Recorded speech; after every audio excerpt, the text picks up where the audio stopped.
큰 스님께서 서울 강북구 삼각산 도선사에 머물고 계실 때의 일이었습니다. 이 무렵에 진짜 우리 국민들은 굉장히 힘들었어요. 초근목과 위기장이라고 하죠.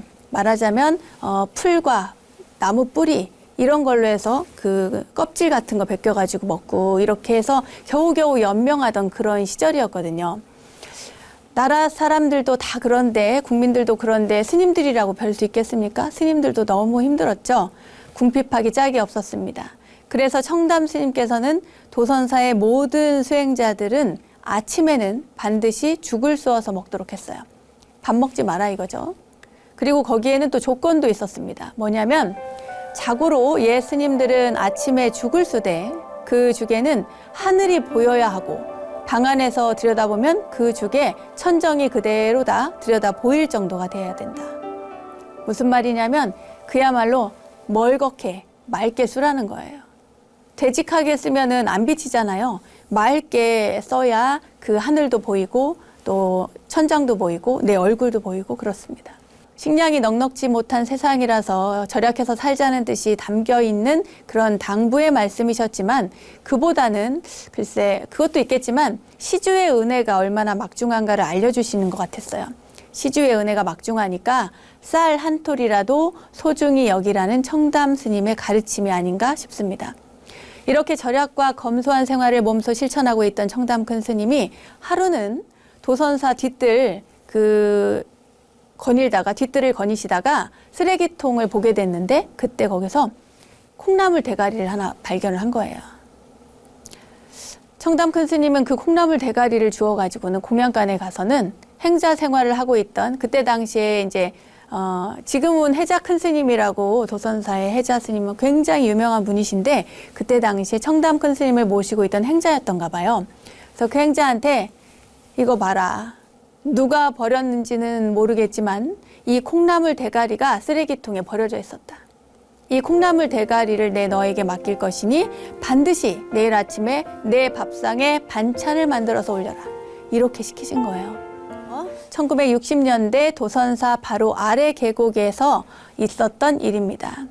지금도 뭐 산에 가면 굉장히 물이 맑죠. 계곡에는 1960년대 도선사 바로 아래 계곡에는요.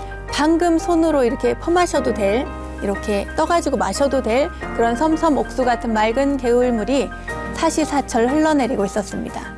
그래서 도선사 스님들은 누구나 다 이 개울가로 내려가서 뭐 씻기도 하고요. 또 야채도 씻고 빨래도 하고 그랬습니다. 근데 그러던 어느 날 젊은 스님이 도선사 아래 개울가에 내려가서 시원한 개울물로 머리를 씻고 있었어요. 머리를 감지 않고 씻었습니다. 머리카락 없으니까. 그런데 비누까지 써가지고 신나게 씻고 있는데 이 모습을 청담 큰 스님이 내려다보고는 큰 소리를 지르신 거예요. 병력같이 소리를 질렀습니다. 야, 이 녀석아! 하면 소리를 지르신 거예요. 너 왜 그렇게 물을 함부로 쓰는 거야? 하면서 소리를 지르신 거예요. 그럼 머리를 씻고 있던 이 스님이 보니까 큰 스님께서 막 야단을 치고 계시는 거예요.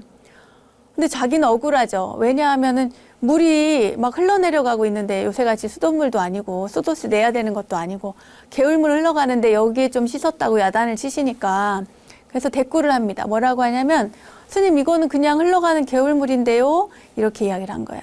그러니까 스님께서는 흘러가는 개울물이라도 아껴 쓸 줄 알아야지. 흘러가는 개울물이라고 해서 어떻게 그렇게 함부로 쓰고 비누질을 마구 해도 괜찮다더냐? 하면서 막 그래요. 아이 참 스님도 이 개울물은 저기 저 산에서부터 한없이 흘러내려오지 않습니까? 이렇게 얘기를 하는 거예요. 저도 뭐 이렇게 야단 맞으면 그렇게 대답했을 것 같습니다. 그런데 큰 스님께서 에이끼 녀석아 아무리 산에서 흘러내려오더라도 그렇지 저 아래 계곡에서 이 물로 마을 사람들이 채소도 씻고 과일도 씻고 밥도 하고 국도 끓이는데 너는 그걸 못 봤단 말이냐? 이렇게 이야기를 하시는 거예요. 그야 그렇죠. 그죠? 여러분, 그 젊은 스님의 입장에서는, 왠지 너무하신 것 같지만 큰 스님의 말씀을 들으니까, 그도 그렇네요. 이제 이렇게 되죠?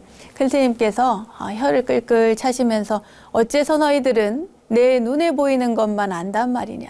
정신 차리거라, 이 녀석아. 심청정 국토 청정이야. 이렇게 말씀하셨어요.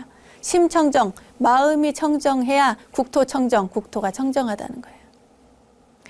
자연보호라는 말이 단 한 번도 나온 일이 없었던 1960년대에 청담 큰 스님은 이미 자연보호의 중요성을 꿰뚫어 보시고 흘러가는 개울물마저도 아껴 써야 한다고 가르침을 주셨습니다.